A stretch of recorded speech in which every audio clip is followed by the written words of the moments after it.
ಇವತ್ತಿನ ಸಮಾವೇಶದ ಒಂದು ಪ್ರಾಮುಖ್ಯತೆ ಏನು, ಇದರ ಉದ್ದೇಶ ಏನು ಅನ್ನೋದ್ರ ಬಗ್ಗೆ ಸ್ವಲ್ಪ ಮಾಹಿತಿಗಳನ್ನು ಪ್ರಾಸ್ತಾವಿಕ ಭಾಷಣದ ಮುಖಾಂತರ ಕೊಡುವಂಥ ಒಂದು ಕೆಲಸವಾಗಿದೆ. ತಾವೆಲ್ಲ 10 ರಿಂದ 15 ನಿಮಿಷ ಸಾವಧಾನವಾಗಿ ಕೇಳಬೇಕು.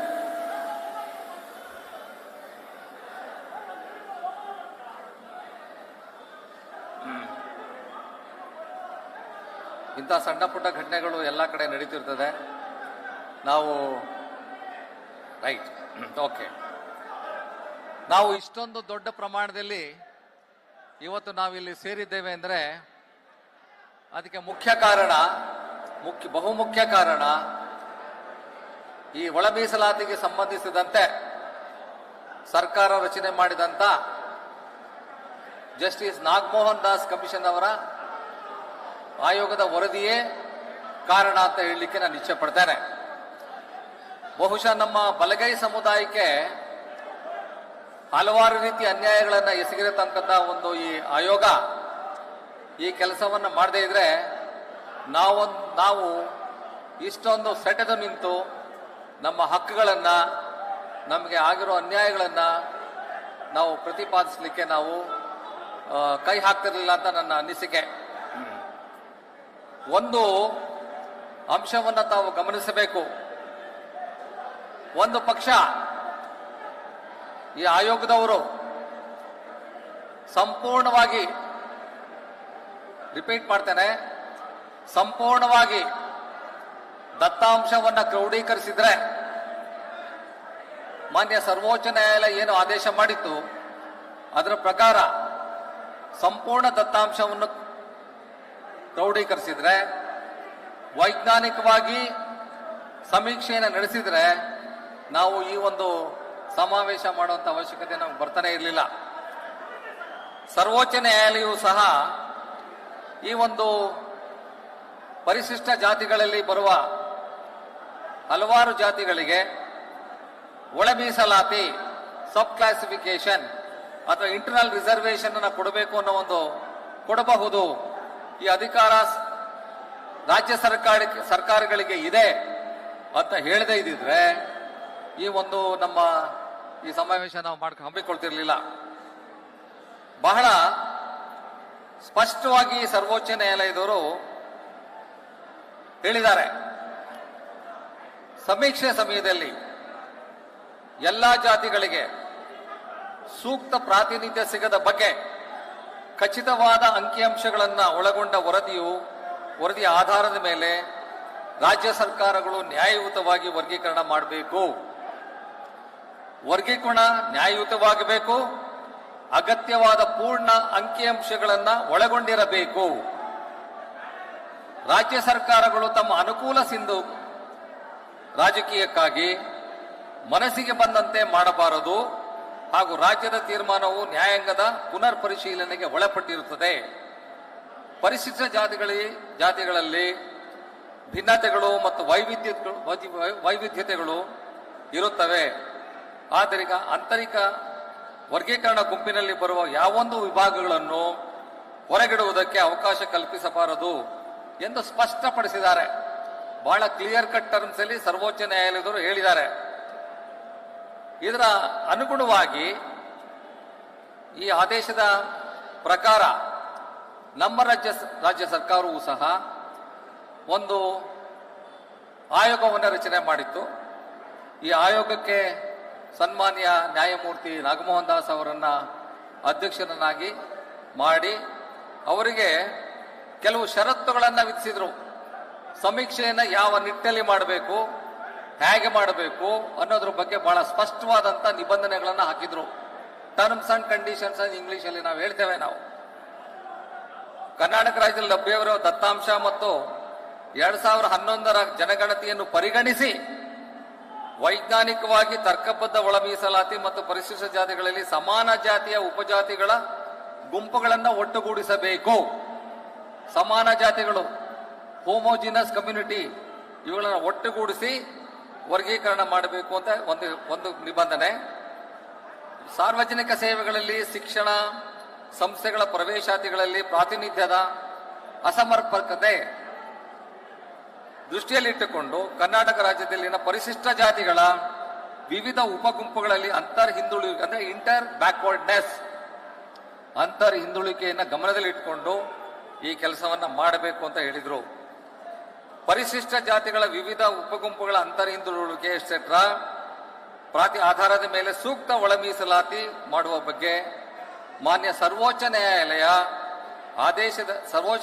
ಆದೇಶದಂತೆ ಮೀಸಲಾತಿ ಪ್ರಕರಣವನ್ನು ನಿಗದಿಪಡಿಸುವ ಬಗ್ಗೆ ಪರಿಶೀಲಿಸಬೇಕು. ಅಗತ್ಯವಿದ್ದಲ್ಲಿ ತನ್ನ ವಿವೇಚನೆಯಂತೆ ಮತ್ತು ಹಿಂದುಳಿಕೆ ಬಗ್ಗೆ ಇನ್ನಿತರೆ ಸೂಕ್ಷ್ಮ ದತ್ತಾಂಶಗಳು ಲಭ್ಯವಿದ್ದಲ್ಲಿ ಸಂಗ್ರಹಿಸುವುದು.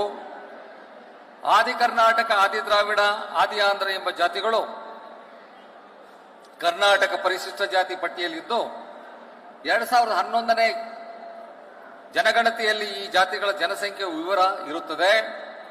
ಆದರೆ ಸದರಿ ಜಾತಿಗಳಲ್ಲಿ ಉಪಜಾತಿಗಳ ಜನಸಂಖ್ಯೆ ವಿವರಗಳು ಇರುವುದಿಲ್ಲ. ಅವರು ಮೇಲ್ಕಂಡ 3 ಪದಗಳನ್ನು ಕೆಲವು ಪರಿಶಿಷ್ಟ ಜಾತಿಯ ಸಮುದಾಯದವರು ಸಾಮಾನ್ಯವಾಗಿ ಬಳಕೆ ಮಾಡುತ್ತಿದ್ದಾರೆ. ಸದರಿ ಜಾತಿಗಳಿಗೆ ಸಂಬಂಧಿಸಿದಂತ ಮೂಲ ಜಾತಿಯ ಜನಸಂಖ್ಯೆಯ ದತ್ತಾಂಶವನ್ನು ಸಂಗ್ರಹಿಸಬೇಕು ಅಂತ ಸ್ಪಷ್ಟವಾಗಿ ಕರ್ನಾಟಕ ಸರ್ಕಾರದವರು ಸಹ ಈ ಆಯೋಗಕ್ಕೆ ನಿಬಂಧನೆಗಳು ಟರ್ಮ್ಸ್ ಅಂಡ್ ಕಂಡೀಷನ್ಸ್ ಅವರು ಹೇರಿದ್ರು. ಆಯೋಗ ತನ್ನ ಕೆಲಸ ಮಾಡಬೇಕಾದ್ರೆ ಹಲವಾರು ತಪ್ಪುಗಳನ್ನ ಮಾಡಿದೆ, ಎಡಿವಿದೆ. ಆದ ಕಾರಣ ನಮಗೆ ಸಾಕಷ್ಟು ಅನ್ಯಾಯಗಳು ನಮ್ಮ ಈ ಬಲಗೈ ಗುಂಪಿಗೆ, ಬಲಗೈ ಜಾತಿಗೆ ಆಗಿದೆ. ಮೊಟ್ಟ ಮೊದಲನೇದಾಗಿ ನಾನು ನಿಮಗೆ ಹೇಳಲಿಕ್ಕೆ ಇಚ್ಛೆ ಪಡ್ತೇನೆ, ಈ ಸಮೀಕ್ಷೆಯನ್ನ ನನ್ನ ಅಭಿಪ್ರಾಯದಲ್ಲಿ ಮತ್ತು ಹಲವಾರು ಜನಾಂಗದ ಪ್ರತಿನಿಧಿಗಳ ಮುಖಂಡರುಗಳ ಅಭಿಪ್ರಾಯದಂತೆ ಸಂಪೂರ್ಣವಾಗಿ ಮಾಡೇ ಇಲ್ಲ. ಸಮೀಕ್ಷೆಯನ್ನು ಸಂಪೂರ್ಣವಾಗಿ ಮಾಡೇ ಇಲ್ಲ, ತರಾತುರಿಯಲ್ಲಿ ಮಾಡಿದ್ರು. ನಾವು ಹಲವಾರು ಬಾರಿ ಆಯೋಗವನ್ನು ನಾವು ಭೇಟಿ ಮಾಡಿ, ಅಧ್ಯಕ್ಷರನ್ನ ಭೇಟಿ ಮಾಡಿ ಅವರಲ್ಲಿ ಮನವಿಯನ್ನ ನಾವು ಕೊಟ್ಟಿದ್ವಿ. ನಾವು ಕನಿಷ್ಠ ಇನ್ನು 2-3 ತಿಂಗಳ ಕಾಲ ನೀವು ಸಮೀಕ್ಷೆಗೆ ಸಮಯ ಕೊಡಬೇಕು. ಇನ್ನೂ ಸಹ 40% ಸಹ ಸಮೀಕ್ಷೆ ಆಗಿಲ್ಲ. ನಮ್ಮ ಹತ್ರ ಸ್ಟ್ಯಾಟಿಸ್ಟಿಕ್ಸ್ ಇದೆ, ಡೇಟಾ ಇದೆ, ಅಂಕಿಅಂಶಗಳಿದೆ. ದಯವಿಟ್ಟು ನೀವು ಇನ್ನೂ ಸಾಕಷ್ಟು ಸಮಯವನ್ನ ಕೊಡಬೇಕು ಅಂತ ನಾವು ಅವ್ರನ್ನ ಪರಿಪರಿಯಾಗಿ ನಾವು ಬೇಡ್ಕೊಂಡಿದ್ವಿ ನಾವು. ಆದರೆ ಒಂದು ಬಾರಿ ನಮ್ಗೆ ಹೇಳಿದ್ರು ಅವರು, ನಾನು ಆದಷ್ಟು ಶೀಘ್ರವಾಗಿ ಈ ಸಮೀಕ್ಷೆಯನ್ನ ಕೊನೆಗಾಣಿಸಬೇಕು, ಕನ್ಕ್ಲೂಡ್ ಮಾಡಬೇಕು ಅನ್ನೋ ಒತ್ತಡ ನನ್ನ ಮೇಲೆ ಬಹಳಷ್ಟಿದೆ. ಆದ ಕಾರಣ ನಾನು ಸಮಯ ಕೊಡಲಿಕ್ಕೆ ಆಗೋದಿಲ್ಲ ಅನ್ನೋ ಒಂದು ತೀರ್ಮಾನವನ್ನ ಸ್ಪಷ್ಟವಾಗಿ ನಮಗೆ ಹೇಳಿದ್ರು. ನಾವು ಸಹ ಕೇಳಿದ್ವಿ.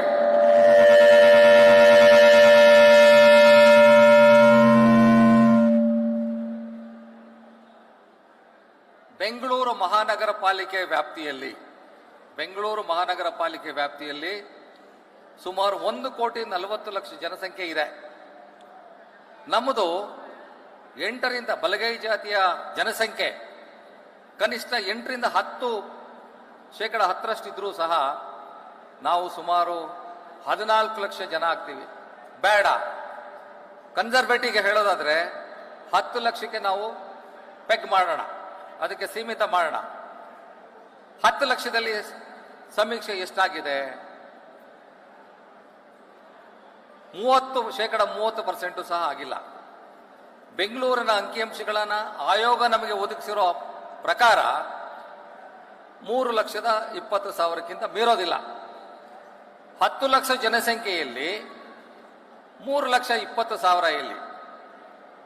ನಾವು ಬಹಳಷ್ಟು ಜನನ ನಾವು ಸಂದರ್ಶನ ಮಾಡಿದ್ದೇವೆ, ಕೇಳಿದ್ದೇವೆ, ವಿಚಾರಿಸಿದ್ದೇವೆ. ನಿಮಗೂ ಗೊತ್ತಿದೆ, ಬಹಳಷ್ಟು ಜನ ಮನೆಗಳಿಗೆ, ಗೃಹಗಳಿಗೆ ಗಣತಿದಾರರು ಭೇಟಿಯೇ ಕೊಟ್ಟಿಲ್ಲ. ಅವ್ರು ಮಾಡಿದ ಕೆಲಸ ಏನು ಅಂದ್ರೆ ಸ್ಟಿಕ್ಕರ್ಸ್ ಅನ್ನ, ಚೀಟಿಯನ್ನ, ಗಣತಿ ಕಾರ್ಯ ಮುಕ್ತಾಯವಾಗಿದೆ, ಈ ಮನೆಯ ಗಣತಿ ಮುಕ್ತಾಯವಾಗಿದೆ ಅನ್ನೋ ಒಂದು ಚೀಟಿಯನ್ನ ಅಂಟಿಸಿ ಬಂದದೇ ಮುಖ್ಯವಾದ ಕೆಲಸ ಅವರು ಮಾಡಿದ್ದು. ಬಹಳಷ್ಟು ಪ್ರದೇಶಗಳಿಗೆ ಭೇಟಿ ಕೊಟ್ಟಿಲ್ಲ. ರೈಟ್. ಬಹಳಷ್ಟು ಪ್ರದೇಶಗಳಿಗೆ ಭೇಟಿ ಕೊಟ್ಟಿಲ್ಲ, ಬಹಳಷ್ಟು ಕುಟುಂಬಗಳಿಗೆ ಅವರು ಭೇಟಿ ನೀಡಿಲ್ಲ, ಅವ್ರನ್ನ ಕೇಳಿಲ್ಲ. ನಿದರ್ಶನ ನಿಮ್ಮೆಲ್ಲರ ಬಳಿ ಇದೆ, ಎಲ್ಲರ ಹತ್ರನೂ ಇದೆ. ಬೆಂಗಳೂರು ಮಹಾನಗರದಲ್ಲಿ ಒಂದೇ ಸುಮಾರು 7 ಲಕ್ಷ ಜನಸಂಖ್ಯೆ ಕೈ ಬಿಟ್ಟು ಹೋದ್ರೆ ನಮ್ಮ ಜನಸಂಖ್ಯೆ ಯಾವ ಮಟ್ಟದಲ್ಲಿ ಯಾವ ಪ್ರಮಾಣದಲ್ಲಿ ಇರ್ತದೆ ಅನ್ನೋದನ್ನ ನೀವು ಗಮನಿಸಬೇಕು. ನೀವು ಇನ್ನು ಕೆಲವು ಜಿಲ್ಲೆಗಳಲ್ಲಿ ಎಂತೆಂಥ ಅಧ್ವಾನಗಳು ನಡೆದಿದೆ ಅನ್ನೋದ್ರ ಬಗ್ಗೆ ನೀವು ನಿಮ್ಮ ಗಮನವನ್ನು ಸೆಳೆಯಲಿಕ್ಕೆ ಇಚ್ಛೆ ಪಡ್ತೇನೆ ನಾನು. ಚಿತ್ರದುರ್ಗ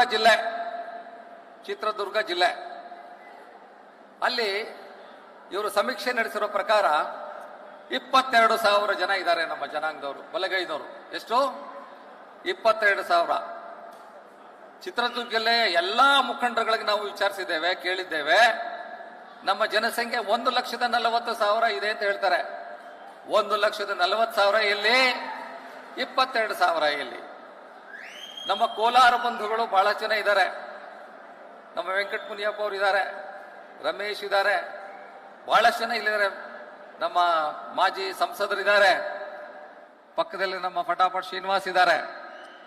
ಕೋಲಾರ ಜಿಲ್ಲೆಯಲ್ಲಿ ಉದಾಹರಣೆಗೆ ನಮ್ಮ ಜನಸಂಖ್ಯೆ ಎಷ್ಟಿರಬಹುದು ಸರ್ ವೆಂಕಟ ಮುನಿಯಪ್ಪ ಅವರೇ? ಜನಸಂಖ್ಯೆ 6 ಲಕ್ಷ, ಮತದಾರರೇ 4 ಲಕ್ಷಕ್ಕಿಂತ ಹೆಚ್ಚಿಗೆ ಇದ್ದಾರೆ. ಹೌದಾ ಸ್ವಾಮಿ? ನಮ್ಮ ವಿರೋಧ ಪಕ್ಷದ ನಾಯಕರು ಅಲ್ಲಿ ಜನಸಂಖ್ಯೆಯನ್ನ ನಾಗಮೋಹನ್ ದಾಸ್ ಕಮಿಷನ್ ಪ್ರಕಾರ 2,20,000ಕ್ಕೆ ಸೀಮಿತಗೊಳಿಸಿದ್ದಾರೆ. ಇದು ಯಾವ ತರಹದ ಸಮೀಕ್ಷೆ ಸ್ವಾಮಿ? ಚಿಕ್ಕಮಗಳೂರು ಜಿಲ್ಲೆ, ಚಿಕ್ಕಮಗಳೂರಿನವರೆಲ್ಲ ಬಂದಿರಬಹುದು. ನಮ್ಮ ಜನಸಂಖ್ಯೆ ಇಲ್ಲೇ ಇದ್ದಾರೆ, ಬಿ ನಿಂಗಯ್ಯನವರು ಇದ್ದಾರೆ. 4 ಲಕ್ಷ ಜನಸಂಖ್ಯೆ ನಾವಿದ್ದೇವೆ, 4 ಲಕ್ಷ ಇದ್ದೇವೆ ಅಂತ ಹೇಳ್ತಾರೆ. ಬೇಡ, 3.5 ಲಕ್ಷಕ್ಕೆ ಇರೋಣ. ಎಷ್ಟಕ್ಕೆ ಸೀಮಿತಗೊಳಿಸಿದ್ದಾರೆ? 90,000ಕ್ಕೆ ಸೀಮಿತಗೊಳಿಸಿದ್ದಾರೆ. ಎಷ್ಟು? 90,000. 90,000 ಜನಸಂಖ್ಯೆ ಕೇವಲ ಮೂಡಿಗೆರೆ ತಾಲೂಕಿನಲ್ಲಿ ಸಿಗುತ್ತೆ. ಮೂಡಿಗೆರೆ ತಾಲೂಕಿನಲ್ಲೇ ಸಹ 1 ಲಕ್ಷ ತನಕ ಸಿಗ್ತದೆ. ಇಡೀ ಜಿಲ್ಲೆ, ಚಿಕ್ಕಮಗಳೂರು ತಾಲೂಕು, ಮೂಡಿಗೆರೆ ತಾಲೂಕು, ನರಸಿಂಹರಾಜಪುರ, ಕೊಪ್ಪ, ಶೃಂಗೇರಿ, ತರೀಕೆರೆ, ಕಡೂರು, ಬೀರೂರು ಎಲ್ಲಾ ತಾಲೂಕುಗಳು ಸೇರಿ 90,000ಕ್ಕೆ ಸೀಮಿತವಾಗಿದೆ. ಇದು ನಮಗೆ ಕೊಟ್ಟಂತ ಒಂದು ಬಳವಳಿ ನಾಗಮೋಹನ್ ದಾಸ್ ಕಮಿಷನ್ ಅವರು. ಇನ್ನು ನಮ್ಮ ಬಲಗೈ ಸಮುದಾಯಕ್ಕೆ ಸೇರಿದಂತ ಪರೆಯನ್ ಸಮುದಾಯ, ಹಲ್ಸಾರ್, ಹುಲ್ಸಾರ್, ಮುಖರಿ ಎಟ್ಸೆಟ್ರಾ ಸುಮಾರು 2,58,000 ಜನರನ್ನ ಎಡಗೈ ಗುಂಪಿಗೆ ಸೇರಿಸಿದ್ದಾರೆ. ನಮ್ಮ ಒಂದು ಸಮಾನಾಂತರ ಜಾತಿಗಳು ಇವೆಲ್ಲ. ಹಲವಾರು ತಜ್ಞರು, ಸಂಶೋಧನೆ ಮಾಡಿದಂತ ತಜ್ಞರು ಹೇಳಿದ್ದಾರೆ, ಪರೆಯ ಜಾತಿ ಅಂದ್ರೆ ಯಾರು, ಕರ್ನಾಟಕದಲ್ಲಿ ಇವರು ಯಾರು, ಪರೆಯನ್ ಅಂದ್ರೆ ಯಾರು, ಹುಸ್ಲಾರ್, ಹಲ್ಸಾರ್ ಇವರೆಲ್ಲ ಯಾರು, ಮುಕ್ರಿ ಅಂದ್ರೆ ಯಾರು, ಚನ್ನದಾಸರ್ ಅಂದ್ರೆ ಯಾರು, ಎಲ್ಲವನ್ನು ಬಹಳ ಸ್ಪಷ್ಟವಾಗಿ ಈ ಜಾತಿಗಳೆಲ್ಲ ಸಮಾನಾಂತರ ಒಲೆ ಜಾತಿಗಳ ಸಮಾಂತರ ಜಾತಿಗಳು ಅಂತ ಸ್ಪಷ್ಟವಾಗಿ ಎಲ್ಲರೂ ಹೇಳಿದ್ದಾರೆ. ಮೈಸೂರು ಗೆಜೆಟಿಯರಲ್ಲೂ ಸಹ 1927ನೇ ಇಸ್ವಿನಲ್ಲಿ ಪಬ್ಲಿಷ್ ಸಹ ಮಾಡಿದ್ದಾರೆ ಈ ಜಾತಿಗಳೆಲ್ಲ ಒಂದೇ ಅಂತ. ಆದರೆ ಈ ಜಾತಿಗಳು ಎಲ್ಲವನ್ನು ತೆಗೆದುಕೊಂಡೋಗಿ ಇನ್ನೊಂದು ಜಾತಿ, ಇನ್ನೊಂದು ಗುಂಪಿಗೆ ಸೇರಿಸಿದ್ದಾರೆ. ಇವರೆಲ್ಲ ನಮ್ಮ ಬಂಧುಗಳೇ, ಕೊಡೋದು ತಗೊಳ್ಳೋದು ಎಲ್ಲ ಇದೆ. ನಮ್ಮ ಮಧ್ಯೆ ಚನ್ನದಾಸರು ಇರ್ಬೋದು, ಪರೆಯ ಇರ್ಬೋದು, ಬೇರೆ ಬೇರೆ ಉಪಜಾತಿಗಳು ಕೊಡೋದು ತಗೊಳ್ಳೋದಿದೆ, ಮದುವೆಗಳು ನಡೀತಾ ಇದೆ. ಆದರೂ ಸಹ ಉದ್ದೇಶಪೂರ್ವಕವಾಗಿ ಇನ್ನೊಂದು ಜಾತಿಗೆ ಸೇರಿಸಿದ್ದಾರೆ. ನಮ್ಮ ಸಂಖ್ಯೆ ಸ್ವಾಭಾವಿಕವಾಗಿ ಕಡಿಮೆ ಆಗೋದಿಲ್ವಾ? ಕಡಿಮೆ ಆಗೇ ಆಗುತ್ತೆ. ಬೆಂಗಳೂರು ಜಿಲ್ಲೆ 90,000ಕ್ಕೆ ಸೀಮಿತ ಮಾಡಿದ್ದಾರೆ. ಆನೇಕಲ್ ಒಂದರಲ್ಲೇ 1.5 ಲಕ್ಷ, ಆನೇಕಲ್ ತಾಲೂಕಿನಲ್ಲೇ 1.5 ಲಕ್ಷ ಇದೆ. ಮತ್ತೆ ಇಡೀ ಜಿಲ್ಲೆಯಲ್ಲಿ 90,000. ಇದನ್ನ ಹೇಗೆ ಒಪ್ಪಲಿಕ್ಕಾಗುತ್ತೆ ಸರ್? ಗುಲ್ಬರ್ಗಾ ಜಿಲ್ಲೆ 6 ಲಕ್ಷ ಜನಸಂಖ್ಯೆ ಅಂತ ಹೇಳ್ತೀವಿ, 2,20,000ಕ್ಕೆ ಸೀಮಿತವಾಗಿದೆ. ಹಾಸನ್ನು ಅಷ್ಟೇ. ಹೀಗೆ ಪ್ರತಿಯೊಂದು ಜಿಲ್ಲೆಯಲ್ಲಿ ದಾವಣಗೆರೆ ಇರ್ಬೋದು, ಬಳ್ಳಾರಿ ಇರ್ಬೋದು, ರಾಯಚೂರು ಇರ್ಬೋದು, ಹಾಸನ ಇರ್ಬೋದು, ಎಲ್ಲ ಜಿಲ್ಲೆಗಳಲ್ಲೂ ಸಹ ಈ ತರ ಒಂದು ತಾರತಮ್ಯ ಮಾಡಿದ್ದಾರೆ. ನಮ್ಮ ಸಂಖ್ಯೆಯನ್ನ ಕುಗ್ಗಿಸ್ಲಿಕ್ಕೆ ಬಹುಶಃ ಅವರಿಗೆ ಸ್ಪಷ್ಟವಾದ ಒಂದು ಸಂದೇಶ ಇತ್ತು ಅಂತ ಕಾಣುತ್ತೆ. ಸ್ಪಷ್ಟವಾದ ಸಂದೇಶ. ಯಾಕೆಂದ್ರೆ ಸಕ್ಸಸಿವ್ ಆಗಿ ಬಂದಂತ ಕಮಿಷನ್ಗಳೆಲ್ಲ ನಮ್ಮ ಜನಸಂಖ್ಯೆಯ ಪ್ರಮಾಣವನ್ನ ಹೇಗೆ ಕುಗ್ಗಿಸ್ಬೇಕು ಅನ್ನೋದೇ ಒಂದು ದೊಡ್ಡ ಟರ್ಮ್ಸ್ ಅಂಡ್ ಕಂಡೀಷನ್ಗೆ ಸೇರ್ಕೊಳ್ತದೆ. ಅದು ಅದೇ ಷರತ್ತು. ಈ ಸಮುದಾಯವನ್ನ, ಬಾಬಾ ಸಾಹೇಬ್ನ ಅನುಯಾಯಿ ಸಮುದಾಯವನ್ನ, ಈ ಸಂಖ್ಯೆಯನ್ನ ಎಷ್ಟು ಮಟ್ಟಿಗೆ ಕುಗ್ಗಿಸಬೇಕು ಅದನ್ನ ಮಾಡಿ, ಆ ಕೆಲಸವನ್ನ ಮಾಡಿ ಅಂತ ಅವರಿಗೆ ಪ್ರತ್ಯೇಕವಾದಂತ ಒಂದು ನಿಬಂಧನೆಗಳು, ಷರತ್ತುಗಳು ಅವರಿಗೆ ಬಂದಿದೆ. ಅದರ ಪ್ರಕಾರ ಅವರು ಮಾಡಿದ್ದಾರೆ. ನಮಗೆ ಈ ಪ್ರಮಾಣದ ಅನ್ಯಾಯ ಆಗಿದೆ. ಇನ್ನು ಆದಿ ಕರ್ನಾಟಕ, ಆದಿ ಆಂಧ್ರ, ಆದಿ ದ್ರಾವಿಡ ಈ ಸಮುದಾಯಗಳು, ನಮಗೆ ಇದು ಬಹಳ ಕಷ್ಟದ ಒಂದು ಕೆಲಸ ಆಯಿತು. ಸುಮಾರು 26 ಲಕ್ಷ ಆದಿ ಕರ್ನಾಟಕ, ಆದಿ ದ್ರಾವಿಡ, ಆದಿ ಆಂಧ್ರದವ್ರನ್ನ ನಾವು ಕಷ್ಟಪಟ್ಟು ಈಗ 5 ಲಕ್ಷಕ್ಕೆ ಇಳಿಸಿದ್ದೇವೆ. 5 ಲಕ್ಷಕ್ಕಿಂತ ಕಡಿಮೆ ಇಳಿಸಿದ್ದೇವೆ. ಇವರು ಸಮೀಕ್ಷೆಗೆ ಒಳಪಡದೇ ಇರೋರೇ ಸಹ AKADAA ಇವರು ಇನ್ನೂ 50% ಇದ್ದಾರೆ. 50% ಇದ್ದಾರೆ, ಬಿಟ್ಟೋಗಿದ್ದಾರೆ. ಇವರು ಜಸ್ಟಿಸ್ ನಾಗಮೋಹನ್ ದಾಸ್ ಅವರ ಅಭಿಪ್ರಾಯ ಪ್ರಕಾರ ಇವು ಜಾತಿಗಳಲ್ಲ. AKAD, ಆದಿ ಆಂಧ್ರ ಇವು ಜಾತಿಗಳಲ್ಲ, ಇವು ಗುಂಪುಗಳು. ಈ ಗುಂಪುಗಳಲ್ಲಿ ಯಾರು ಬೇಕಾದ್ರೂ ಬರಬಹುದು. ಸರ್ಕಾರದವ್ರು ಏನು ಹೇಳಿದ್ದಾರೆ, ನೀವು ಈ AKAD ಆದಿ ಆಂಧ್ರ ಹೌದು, ಇವು ಜಾತಿಗಳಲ್ಲ. ದಯವಿಟ್ಟು ಇವರೇ, ಹಲೋ, ಏನಪ್ಪ ನೀವು ಏನ್ರಿ, ಇವು ಜಾತಿಗಳಲ್ಲ, ಇವು ಜಾತಿಗಳಲ್ಲ, ಗುಂಪುಗಳು. ಆದ ಕಾರಣ ನೀವು ಸ್ಪಷ್ಟವಾಗಿ ಯಾರು AK ಅಂತ ಬರೀತಾರೆ, ಯಾರು AD ಅಂತ ಬರೀತಾರೆ, ಯಾರು ಆದಿಯಾಂಧ್ರ ಅಂತ ಬರೀತಾರೆ, ಇವರ ಮೂಲ ಜಾತಿಯನ್ನ ಕಡ್ಡಾಯವಾಗಿ ನೀವು ಕಂಡುಹಿಡಿಯಬೇಕು, ಕಡ್ಡಾಯವಾಗಿ ಕಂಡುಹಿಡಿಯಬೇಕು ಅಂತ ಹೇಳಿದ್ದಾರೆ. ಆ ಕೆಲಸ ಮಾಡಿಲ್ಲ. ಇವರೇನ್ ಮಾಡಿದ್ರು, ಆಯೋಗದವರು ಅವರು ಹೇಳಿದ್ರು ಇವು ಜಾತಿಗಳಲ್ಲ ಅಂತ, ಗುಂಪುಗಳು. ಕೊನೆಗೆ 5 ಲಕ್ಷ ಜನಕ್ಕೆ ಸುಮಾರು ಇವರು ಪ್ರತ್ಯೇಕವಾದಂತ ಒಂದು 1% ಮೀಸಲಾತಿಯನ್ನ ಕೊಡಬಹುದು, ಜಾತಿಗಳೇ ಅಲ್ಲ. ಆದ್ಮೇಲೆ ಇವ್ರನ್ನ ನೀವ್ಯಾಕೆ ಪ್ರತ್ಯೇಕವಾದ ಮೀಸಲಾತಿ ಕೊಡುವಂತ ಅವಶ್ಯಕತೆ ಎಲ್ಲಿ ಬರ್ತದೆ? ನಿಮಗೆ ರೆಕಮೆಂಡ್ ಮಾಡೋ ಅವಶ್ಯಕತೆ ಎಲ್ಲಿ ಬರ್ತದೆ? ಮಾಡ್ತಾರೆ ಇವರು. ಸರ್ಕಾರ ಹೇಳುತ್ತು ಮೂಲ ಜಾತಿಯನ್ನ ಕಂಡುಹಿಡಿಬೇಕು. ಇವರು ತೀರ್ಮಾನ ತೆಗೆದುಕೊಳ್ಬೇಕಾದ್ರೆ ಏನ್ ಮಾಡಿದ್ರು, ಈ 3 ಗುಂಪುಗಳಿಗೆ ಸಂಬಂಧಪಟ್ಟಂತೆ ಅರ್ಧ ಮಾಡಿ 50-50 ಭಾಗ ವಿಂಗಡಿಸ್ಬಿಡಿ. ಅಂದ್ರೆ ಬಲಗೈ ಜಾತಿಗೆ 50, ಎಡಗೈ ಜಾತಿಗೆ 50, ಆ ರೀತಿ ಮಾಡಿ. ನಮ್ಮ ಅಭಿಪ್ರಾಯದ ಪ್ರಕಾರ 95%, 95% ಭಾಗ AKAD ಆದಿ ಆಂಧ್ರ, 95 ಭಾಗ ಬಲಗೈ ಜನಾಂಗ.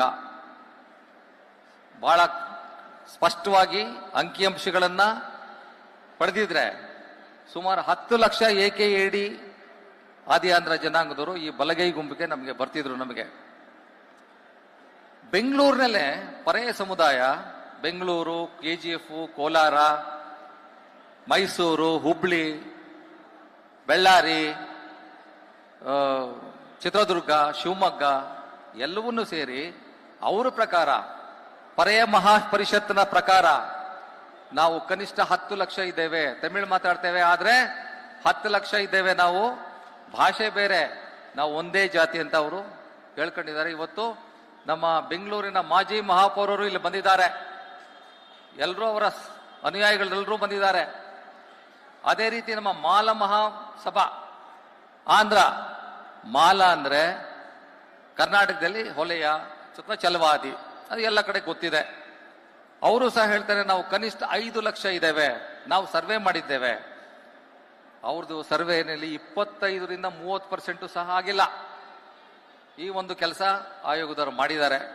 ಇಂಥ ಅನಾಹುತಗಳನ್ನ ಬಹಳಷ್ಟು ಮಾಡಿದ್ದಾರೆ. ಇನ್ನು ನಮ್ಮ ಪಟಾಪಟ್ ಶ್ರೀನಿವಾಸ್ ಬಂದಿದ್ದಾರೆ. ಅಲ್ಲಿ ಅರವು ಭಾಷಿಗರು ಅಂದ್ರೆ ಅರ್ಧ ತಮಿಳು ಅರ್ಧ ಕನ್ನಡ ಮಾತಾಡ್ತಾರೆ. ಅವರ ಜನಸಂಖ್ಯೆ ಆನೇಕಲ್ಲು, ಬೆಂಗಳೂರು ದಕ್ಷಿಣ, ಕೋಲಾರ, KGF ಎಕ್ಸೆಟ್ರಾ ಸೇರಿದ್ರೆ ಅವರು ಸಹ 2.5-3 ಲಕ್ಷ ಬರ್ತಾರೆ. ಆದ್ರೆ ಇಡೀ ಬೆಂಗಳೂರು ನಗರ ಜಿಲ್ಲೆಯನ್ನ 90,000ಕ್ಕೆ ಸೀಮಿತ ಮಾಡಿದ್ದಾರೆ. 90,000ಕ್ಕೆ. ಸೊ ಈ ರೀತಿಯ ಒಂದು ನ್ಯೂನ್ಯತೆಗಳು ನಾವು ಕಂಡಿಡ್ತಿದ್ದೇವೆ. ಈ ಸಮೀಕ್ಷೆಯಲ್ಲಿ ನಾವು ಸರ್ಕಾರದ ಗಮನಕ್ಕೂ ತಂದಿದ್ದೇವೆ. ಇಷ್ಟೆಲ್ಲ ಅಧ್ವಾನಗಳಾಗಿದೆ, ಇದನ್ನು ಸರಿಪಡಿಸುವಂತ ಒಂದು ಅವಶ್ಯಕತೆ ಇದೆ ಅಂತ ಎಲ್ಲವನ್ನೂ ನಾವು ಅವ್ರಿಗೆ ಹೇಳಿದ್ದೇವೆ. ಸಮೀಕ್ಷೆ ಸಮಯದಲ್ಲಿ ಬಹಳಷ್ಟು ಅವಘಡಗಳು ನಡೆದಿದೆ. ಸಮೀಕ್ಷೆ ಸಮಯದಲ್ಲಿ ಇದನ್ನ ಗಮನ ಇಟ್ಕೊಂಡು ಕೇಳಬೇಕು ತಾವು. ಬಹಳಷ್ಟು ಜನ ಗಣತಿದಾರರಿಗೆ ಮೊಬೈಲ್ ಫೋನ್ಗಳನ್ನೇ ಕೊಡ್ಲಿಲ್ಲ, ಮೊಬೈಲ್ ಫೋನ್ಗಳು ಕೊಡ್ಲಿಲ್ಲ, ಟ್ಯಾಬ್ಗಳು ಕೊಟ್ಟಿಲ್ಲ, ಮತ್ತೆ ಅವರು ಪರಿಪೂರ್ಣವಾಗಿ ಕೆಲಸ ಮಾಡಲಿಕ್ಕೂ ಆಗಲಿಲ್ಲ. ಅದ್ರ ಕಾರಣ ಪಡಿತರ ಚೀಟಿಯಲ್ಲಿ ಮಕ್ಕಳ ಹೆಸರು ಇರೋದೇ ಇಲ್ಲ. ಪಡಿತರ ಚೀಟಿಗಳಲ್ಲಿ ಮತ್ತೆ ಆಧಾರ್ ಕಾರ್ಡ್ಗಳಲ್ಲಿ ಮಕ್ಕಳ ಚೀಟಿ ಇರೋದಿಲ್ಲ. ಸಣ್ಣ ಮಕ್ಕಳು ಅಲ್ವಾ ಸ್ವಾಮಿ, ಇರೋದಿಲ್ಲ. ಅವ್ರನ್ನ ಸಮೀಕ್ಷೆದಾರರು ಅಂದ್ರೆ ಗಣತಿದಾರರು ಮಕ್ಕಳೆಷ್ಟಿದ್ದಾರೆ, ಆಧಾರ್ ಕಾರ್ಡ್ದಲ್ಲಿ ಇಲ್ಲದೆ ಇರೋರು ಮತ್ತೆ ರೇಷನ್ ಕಾರ್ಡಲ್ಲಿ ಇಲ್ಲದೆ ಇರೋರು ಎಷ್ಟು ಜನ ಅಂತ ಕೇಳಬೇಕಲ್ಲ, ಸ್ಪಷ್ಟವಾಗಿ ಕೇಳೋದಿಲ್ಲ. 8 ಲಕ್ಷ ಮಕ್ಕಳು ಕೈ ಬಿಟ್ಟು ಹೋಗಿದ್ದಾರೆ.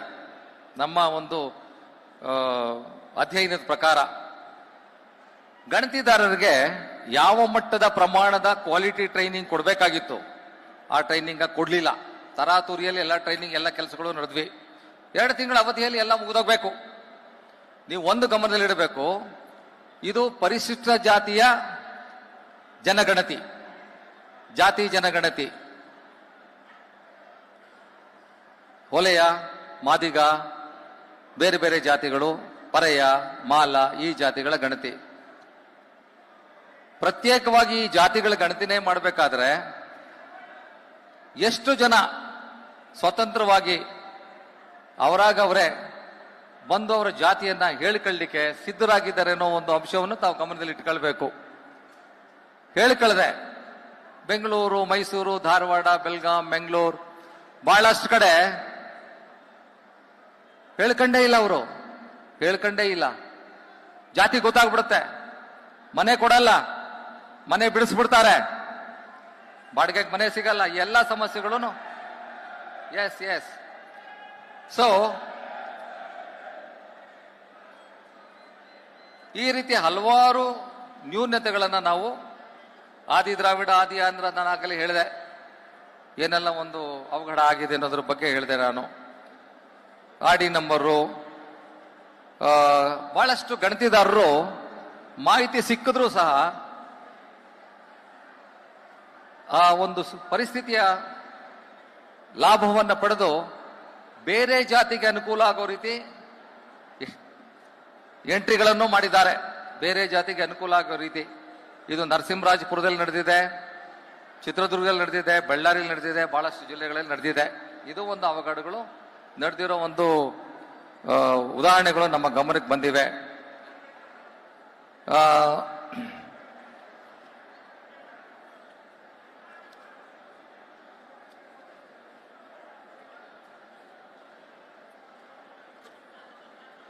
ಎಲ್ಲಿಯೂ ಸಹ ನಮ್ಮ ಗಣತಿದಾರರು ಅಥವಾ ಪರಿವೀಕ್ಷಕರು, ಸೂಪರ್ವೈಸರ್ಸು ಎಲ್ಲಿಯೂ ಸಹ GPS ಸಿಸ್ಟಮ್ ಅನ್ನು ಅಳವಡಿಸಲೇ ಇಲ್ಲ. GPS ಮೊದಲು ಹೌಸ್ ಲಿಸ್ಟಿಂಗ್ ಮಾಡಬೇಕು, ಐಡೆಂಟಿಫೈ ಮಾಡಬೇಕು, GPS ಸಿಸ್ಟಮ್ ಮಾಡಿ ಅದನ್ನು ಮಾಡಲೇ ಇಲ್ಲ.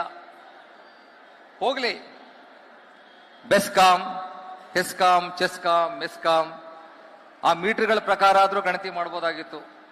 ಅದನ್ನು ಅವಲಂಬಿಸಲಿಲ್ಲ. ಇವೆಲ್ಲ ಸಾಧ್ಯತೆ ಇತ್ತು, ಲಭ್ಯತೆನೂ ಇತ್ತು, ಮಾಡಲಿಲ್ಲ. ಇನ್ನು ಮುಂದೆ ಹೋಗಿ ಹೇಳೋದಾದ್ರೆ, ಈ ಸಮೀಕ್ಷೆಯಲ್ಲಿ ನಮ್ಮ ಜನಸಂಖ್ಯೆ ಭಾರತದಲ್ಲಿ, ಇಡೀ ಭಾರತದಲ್ಲಿ ಒಂದು ಕುಟುಂಬದಲ್ಲಿ ಕನಿಷ್ಠ 5 ಜನ ಇರ್ತಾರೆ ಅಂತ ಒಂದು ಜನಗಣತಿಯ ಪ್ರಕಾರ ಗೊತ್ತಾಗಿದೆ ನಮಗೆ. 5 ಜನ. ನಮ್ಮ ಬಲಗೈ ಕುಟುಂಬದಲ್ಲಿ ಎಷ್ಟಿದ್ದಾರೆ ಅಂತ ಹೇಳ್ತಾರೆ ಅಂದ್ರೆ ನಾಗಮೋಹನ್ ದಾಸ್ ಅವರು 2.5. ಎಷ್ಟು? 2.5. ಇದನ್ನು ಒಪ್ತೀರಾ ನೀವೆಲ್ಲ? ಪ್ರತಿಯೊಂದು ಕುಟುಂಬದಲ್ಲಿ 2.5, 2.5 ವ್ಯಕ್ತಿಗಳು ಅಷ್ಟೇ. ಆದ್ರೆ ಇಡೀ ಭಾರತದಲ್ಲಿ 5 ಜನ, ಸರಾಸರಿ 5 ಜನ ಇದ್ದಾರೆ. ಮತ್ತೆ ನಮ್ಮ ಕುಟುಂಬಗಳಲ್ಲಿ ಮಾತ್ರ 2.5. ನಾವು 2.5 ಸಮುದಾಯ. ನಾವು ಈ ಮಟ್ಟಕ್ಕೆ ನಮ್ಮನ್ನ ತಂದು ನಿಲ್ಲಿಸಿದ್ದಾರೆ. ಇದು ಅವೈಜ್ಞಾನಿಕ ಅಂತ ನಾವು ಯಾಕೆ ಹೇಳ್ತೀವಿ ಅಂದ್ರೆ, ನೀವು ಪ್ರತಿಯೊಂದು ಕುಟುಂಬವನ್ನ ಭೇಟಿ ಮಾಡದೆ, ಹೌಸ್ ಲಿಸ್ಟಿಂಗ್ ಪ್ರಾಪರ್ ಆಗಿ ಮಾಡದೆ, ಪ್ರತಿಯೊಂದು ಡೇಟಾವನ್ನು ಕ್ಯಾಪ್ಚರ್ ಮಾಡದೆ, ಈ ರೀತಿ ಅನ್ಯಾಯಗಳನ್ನ, ಜಿಲ್ಲಾವಾರು ಅನ್ಯಾಯಗಳನ್ನ ಮಾಡಿ ನೀವು ಎಂಥ ಸಮೀಕ್ಷೆಯನ್ನ ನೀವು ಮಾಡ್ತೀರಾ? ಗುಣಮಟ್ಟದ ಸಮೀಕ್ಷೆಯನ್ನ ವೈಜ್ಞಾನಿಕ ಹೇಗಾಗ್ತದೆ? ಎಷ್ಟೋ ಸಾವಿರಾರು ಲಕ್ಷಾಂತರ ಕುಟುಂಬಗಳನ್ನ ನೀವು ಭೇಟಿನೇ ಮಾಡಿಲ್ಲ, ಅವ್ರ ಮನೆಗಳಿಗೆ ಹೋಗಿಲ್ಲ, ಸಮೀಕ್ಷೆ ಮುಗಿದಿದೆ. ಈ ಒಂದು ಅವಘಡಗಳು ಸಮೀಕ್ಷೆ ಅವಧಿಯಲ್ಲಿ ನಡೆದಿದೆ. ಈ ಎಲ್ಲ ಅವಘಡಗಳು, ಅನ್ಯಾಯಗಳು ಸರಿಯಾಗಬೇಕು. ನಾವೇನು ಕೇಳ್ತೀವಿ ಅಂದ್ರೆ, ಸಂಕ್ಷಿಪ್ತವಾಗಿ ಹೇಳೋದಾದ್ರೆ, ನೀವು ಈ ಯಾವುದೇ ಕಾರಣಕ್ಕೂ ಈ ನ್ಯಾಯಮೂರ್ತಿ ನಾಗಮೋಹನ್ ದಾಸ್ ಕಮಿಷನ್ ಆಯೋಗದ ವರದಿಯನ್ನ ನಾವು ಒಪ್ಪಲಿಕ್ಕೆ ಸಾಧ್ಯವೇ ಇಲ್ಲ. ತಿರಸ್ಕರಿಸಬೇಕು. ನಮಗೆ ಈ ವರದಿಯಲ್ಲಿ, ಸೈಲೆನ್ಸ್ ಪ್ಲೀಸ್, ಈ ವರದಿಯಲ್ಲಿ ಕಿಂಚಿತ್ತೂ ನಮಗೆ ನಂಬಿಕೆ ಇಲ್ಲ, ವಿಶ್ವಾಸ ಇಲ್ಲ. ಆದ ಕಾರಣ ನೀವು ಒಂದು ನ್ಯೂಟ್ರಲ್ ಕಮಿಷನ್ ನೀವು ಮಾಡಬೇಕು. ಈಗಾಗಲೇ ಕರ್ನಾಟಕ ಸರ್ಕಾರದವರು ಎಲ್ಲಾ ಜಾತಿಗಳನ್ನು ಒಳಗೊಂಡಂತೆ ಬ್ಯಾಕ್ವರ್ಡ್ ಕ್ಲಾಸ್ ಕಮಿಷನ್ ಅಂತ ಒಂದು ಮಾಡಿದ್ದಾರೆ. ಅವರು ಸಹ ಸಮೀಕ್ಷೆಯನ್ನ ಪೂರ್ಣಗೊಳಿಸಿದ್ದಾರೆ. ಡೇಟಾ ಇದೆ. ನಮ್ಮ ಜನಾಂಗನೂ ಸಂಪೂರ್ಣವಾಗಿ ಭಾಗವಹಿಸಿದ್ದಾರೆ. ಯಾಕೆ ಇಲ್ಲಿ ಜಾತಿಗಳ ಒಂದು ಇದು ಬರೋದಿಲ್ಲ. ಎಲ್ಲಾ ಜಾತಿಗಳು, ಎಲ್ಲಾ ಮನೆಗಳು ಹೋಗೋದ್ರಿಂದ ನಮ್ಮವರು ಸಹ ಬಹಳ ಸ್ವತಂತ್ರವಾಗಿ, ಯಾವುದೇ ಹೆದರಿಕೆ ಇದಿಲ್ಲದೆ, ಮುಜುಗರ ಇಲ್ಲದೆ ಹೇಳಿರುವಂತ ಸಾಧ್ಯತೆ ಹೆಚ್ಚಿದೆ. ಆ ಫಿಗರ್ಸ್ ಅನ್ನು, ಆ ಡೇಟಾವನ್ನು ತೆಗೆದುಕೊಳ್ಳಿ. ಇದ್ರ ಜೊತೆ ಹೋಲಿಕೆ ಮಾಡಿ ಬಹಳಷ್ಟು ವ್ಯತ್ಯಾಸಗಳು ಕಂಡು ಬಂದೇ ಬರುತ್ತೆ. ಹೊಸ ಸರ್ವೆಯನ್ನ, ನೂತನವಾಗಿ ಹೊಸ ಒಂದು ಸಮೀಕ್ಷೆಯನ್ನ ಮಾಡಿ ನಮ್ಮ ಪ್ರತಿಯೊಂದು ಕುಟುಂಬದ ಅಂಕಿಅಂಶಗಳನ್ನ ನೀವು ಕ್ಯಾಪ್ಚರ್ ಮಾಡಬೇಕು. ಸಾವಿರಾರು ಕುಟುಂಬಗಳು, ಲಕ್ಷಾಂತರ ಕುಟುಂಬಗಳು ಬಿಟ್ಟು ಹೋಗಿವೆ. ಇದು ಬೇಡ. ಭಾರತ ಸರ್ಕಾರ ಈಗ ಜನಗಣತಿ, ಜಾತಿ ಗಣತಿಯನ್ನ ಆದೇಶ ಮಾಡಿದ್ದಾರೆ. ಏಪ್ರಿಲ್ ತಿಂಗಳಲ್ಲಿ ಪ್ರಾರಂಭ ಆಗುವಂತ ಒಂದು ಸಾಧ್ಯತೆ ಇದೆ, ಆಗ್ತಾ ಇದೆ. ಎಲ್ಲಾ ಜಾತಿಗಳ ಸಮೀಕ್ಷೆನೂ ಆಗ್ತದೆ, ನಮ್ಮ ಜಾತಿನೂ ಆಗ್ತದೆ. 2 ವರ್ಷ ಅವಧಿ ಇದೆ. ಆದ ಕಾರಣ ನಾವು ಸರ್ಕಾರಕ್ಕೆ ಹೇಳಬೇಕು, ಭಾರತ ಸರ್ಕಾರ ಆರ್ಡರ್ ಮಾಡಿರುವಂತ ಜನಗಣತಿ ಪೂರ್ಣಗೊಳ್ಳೋ ತನಕ ಈ ಮೀಸಲಾತಿ, ಒಳ ಮೀಸಲಾತಿ ವಗೈರೆ ಇವುಗಳ ಬಗ್ಗೆ ಚಕಾರ ಎತ್ತಬಾರದು. ನಮಗೆ ಈ ಒಳ ಮೀಸಲಾತಿ ಸದ್ಯಕ್ಕೆ ನಮ್ಮ ಅಂಕಿಅಂಶಗಳು ಪರಿಪೂರ್ಣವಾಗಿ ಸಿಗೋ ತನಕ ಒಳ ಮೀಸಲಾತಿ ಬಗ್ಗೆ ನಾವು ಮಾತಾಡೋದೇ ಇಲ್ಲ. ಸಂಪೂರ್ಣವಾಗಿ ನಮ್ಮ ವಿರೋಧ ಇದೆ. ಈಗಿರುವಂತ 15% ಮೀಸಲಾತಿ ನಡೀಲಿ, ಎಲ್ಲಾ ವರ್ಗಗಳಿಗೆ ನ್ಯಾಯ ಸಿಗಲಿ, ನಮ್ದೇನು ಅಭ್ಯಂತರ ಇಲ್ಲ. ಆದ್ರೆ ನಮ್ಮ ಕುಟುಂಬಗಳ, ನಮ್ಮ ಬಲಗೈ ಸಮುದಾಯಗಳ ಅಂಕಿಅಂಶ ಕರಾರುವಾಕ್ಕಾಗಿ ಸಿಗದೆ ನೀವು ಈ ಮೀಸಲಾತಿ, ಒಳ ಮೀಸಲಾತಿ ಬಗ್ಗೆ ಮಾತಾಡಬಾರದು. ಇದು ನಮ್ಮ ಒಂದು ಬೇಡಿಕೆ, ಬಹು ಪ್ರಬಲವಾದ ಬೇಡಿಕೆ. ಅಲ್ಲಿ ತನಕ ನಾವು ನಮ್ಮ ಹೋರಾಟವನ್ನು ನಾವು ಮುಂದುವರಿಸ್ತೇವೆ. ನಾವು ಯಾವುದೇ ಕಾರಣಕ್ಕೂ ಯಾವ ಒಂದು ಫಾರ್ಮುಲಾ ನಾವು ಒಪ್ಪಲಿಕ್ಕೆ ತಯಾರಿಲ್ಲ. ಇನ್ನು ಒಂದು ಕೊನೆಯದಾಗಿ ನಿಮ್ಗೆ ಹೇಳ್ತೇನೆ, ನಮ್ಮ ಸಮುದಾಯಕ್ಕೆ ಸೇರಿದವರು ಮುಖ್ಯಮಂತ್ರಿಗಳನ್ನ ಭೇಟಿ ಮಾಡಿ ಒಂದು ಪ್ರಪೋಸಲ್ ಕೊಟ್ಟಿದ್ದಾರೆ, ಪ್ರಸ್ತಾವನೆ. 15 ಮಾಡಿ 5-5-4-1 ಮಾಡ್ಬಿಡಿ ಅಂತ ಹೇಳಿದ್ದಾರೆ. ಈ ಒಂದು ಘಟನೆಗಳು ನಡೀತವೆ ನಮ್ಮಲ್ಲಿ, ಪ್ಯಾರಲಲ್ ಆಗಿ ಎಲ್ಲ ಮಾಡ್ತಾರೆ. ನಾವು 1 ವರ್ಷದಿಂದ ಬೆವರು ಸುರಿಸ್ಕೊಂಡು ಕೆಲಸ ಮಾಡ್ತಾ ಇದ್ದೇವೆ. ನಾವೆಲ್ಲ ಸ್ನೇಹಿತರು, ಸ್ವಾಮೀಜಿಯವರು ಎಲ್ಲರೂ ಇದರಲ್ಲಿ ಭಾಗಿಯಾಗಿದ್ದಾರೆ. ನಾವು ಇಷ್ಟರ ಮಟ್ಟಿಗೆ ನಾವು ಈ ಪ್ರಮಾಣದಲ್ಲಿ ಕೆಲಸ ಮಾಡ್ತಾ ಇದ್ದೇವೆ, ಇವರು ಇದು ಮಾಡಿಬಿಡಿ ಅಂತ ಹೇಳ್ತಾರೆ. ಇದೆಲ್ಲ ಒಬ್ಬೊಬ್ರದ್ದು ಒಂದೊಂದು ಅಜೆಂಡಾ, ಒಂದು ತಮ್ಮದೇ ಆದಂಥ ಒಂದು ಇದನ್ನು ಅವರು ಮೆರಿಬೇಕು. ಇದೆಲ್ಲ ಆಗಬಾರ್ದು ಸಮುದಾಯದಲ್ಲಿ. ಇವತ್ತು ಹೇಗೆ ನೀವು ಒಗ್ಗಟ್ಟನ್ನ ಪ್ರದರ್ಶನ ಮಾಡಿದ್ದೀರಾ, ಇಡೀ ಸಮುದಾಯ ಒಂದೇ ವ್ಯಕ್ತಿಯಾಗಿ ಮಾತಾಡಬೇಕು. ಮೀಸಲಾತಿ ಬಗ್ಗೆ ಒಂದೇ ವ್ಯಕ್ತಿಯಾಗಿ ಮಾತಾಡಬೇಕು. ಇಲ್ಲಿ ನಮ್ಮ ಯಾವ ರಾಜಕೀಯ ಪಕ್ಷಗಳು ನಮಗೆ ಸಂಬಂಧ ಇಲ್ಲ, ಯಾವ ಮುಖಂಡರ ಬಗ್ಗೆನೂ ನಮಗೆ ಇದಿಲ್ಲ. ನಮಗೆ ಮುಖ್ಯವಾಗಿ ಬೇಕಾಗಿರೋ ಸಮುದಾಯಕ್ಕೆ ಸಿಗಬೇಕಾಗಿರುವಂತ ನ್ಯಾಯ ಮಾತ್ರ ಸಿಗಬೇಕು ನಮಗೆ. ನೀವು ನಮ್ಗೆ ನ್ಯಾಯ ಸಿಕ್ಕದ ಮೇಲೆ ನೀವು ಯಾವ ಪಕ್ಷಕ್ಕಾದ್ರೂ ಹೋಗಿ ಏನಾದ್ರೂ ಮಾಡಿ ಏನ್ ಅಧಿಕಾರ ಆದ್ರೂ ಪಡ್ಕೊಳ್ಳಿ. ಮೊಟ್ಟ ಮೊದಲನೇ ಕರ್ತವ್ಯ ನಮ್ಮದು ಸಮುದಾಯಕ್ಕೆ ಪರಿಪೂರ್ಣವಾದಂತ ನ್ಯಾಯ